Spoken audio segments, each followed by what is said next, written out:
여러분, 인류는 지금 어디로 가고 있을까요? 오늘 우리는 인류의 현주소와 그 미래에 대한 아주 근본적인 질문을 던지는 신과의 대화라는 흥미로운 자료를 바탕으로 이야기를 한번 풀어가 보려고 합니다.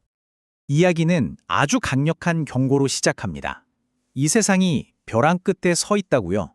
그런데 그 위기가 자연재해 같은 게 아니라 바로 우리 스스로가 만든 인재라고 딱 집어서 이야기하죠.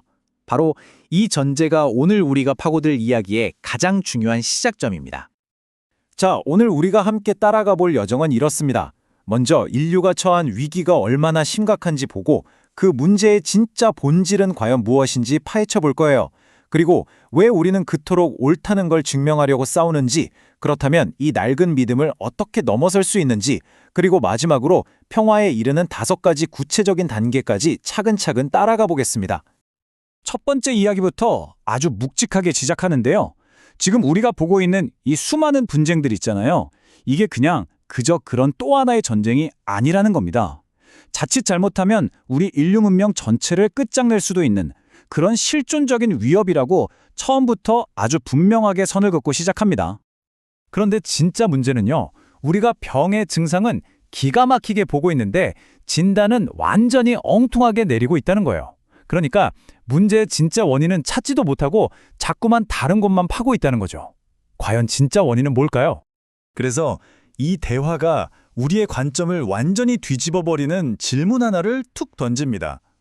우리가 애써 외면하고 있지만 사실은 문제가 존재하는 유일한 차원, 그게 과연 뭘까요? 그 답이 정말 놀라울 정도로 단순하면서도 어떻게 보면 굉장히 심오합니다. 바로 믿음의 차원이라는 거예요. 다시 말해서 지금 우리 문제는 정치나 경제 문제가 아니라 근본적으로 영적인 문제라는 거죠. 바로 이 문장이 이 모든 내용의 핵심 진단서라고 할 수 있겠는데요. 우리는 계속 정치, 경제, 군사 같은 증상에만 매달리느라 정작 그 모든 걸 만들어내는 영성에 대한 낡은 생각이라는 진짜 병의 뿌리는 그냥 내버려 두고 있다는 아주 날카로운 지적입니다.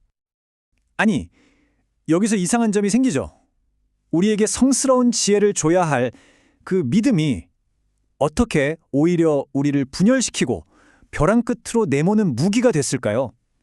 그 중심에는 바로 내가 옳다는 것에 대한 엄청난 집착이 자리 잡고 있습니다. 보세요. 인류에게는요, 성경, 꾸란, 불경, 정말 수많은 지혜의 원천이 있잖아요. 그런데 우리는 종종 이 경전들을 가지고 서로의 다름을 이해하기보다는 누가 옳고 누가 틀렸는지를 가리는 싸움의 도구로 써왔다는 겁니다.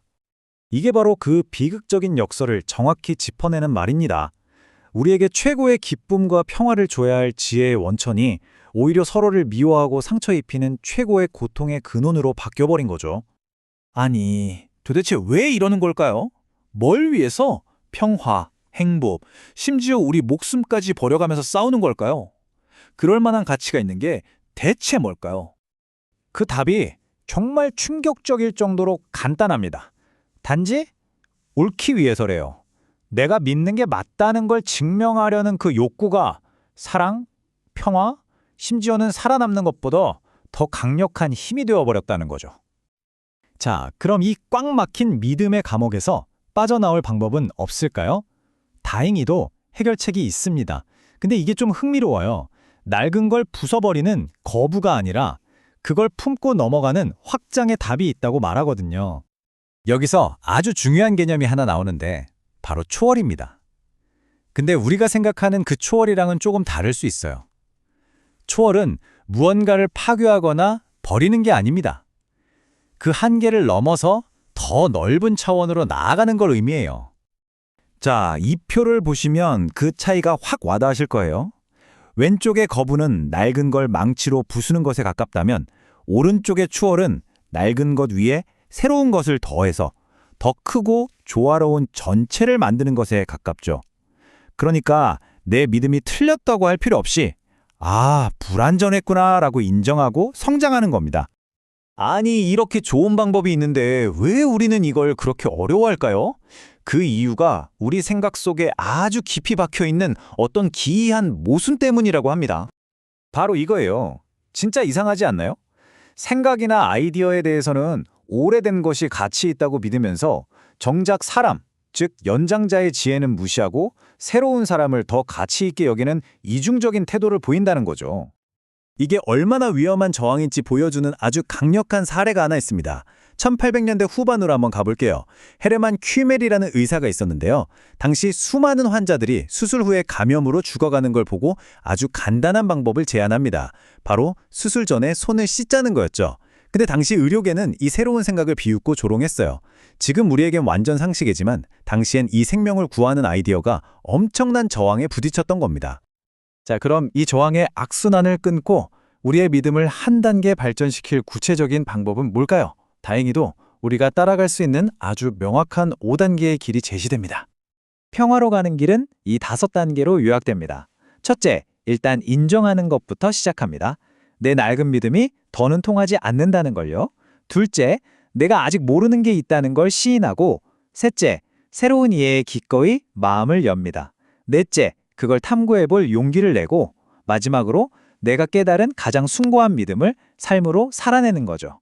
우리가 마음만 먹으면 세상을 바꿀 수 있는 아주 강력한 과정입니다. 근데 여기서 이런 생각이 들 수 있어요. 아니, 왜 자꾸 추상적으로 믿음 타령을 하는 거지? 당장 전쟁 멈추고 굶주린 사람들에게 자원을 나누는 게 더 현실적인 거 아니야? 이 마지막 질문이 이 모든 논의를 다시 현실로 끌어옵니다. 그리고 그에 대한 대답이 이 모든 걸 관통하는 단 하나의 진리입니다. 믿음이 곧 행동을 창조하기 때문이다. 결국 우리의 세상을 바꾸고 싶다면 우리는 먼저 우리 안의 세상을 바꾸어야 합니다. 당신의 행동을 만들어내는 그 믿음은 과연 무엇입니까?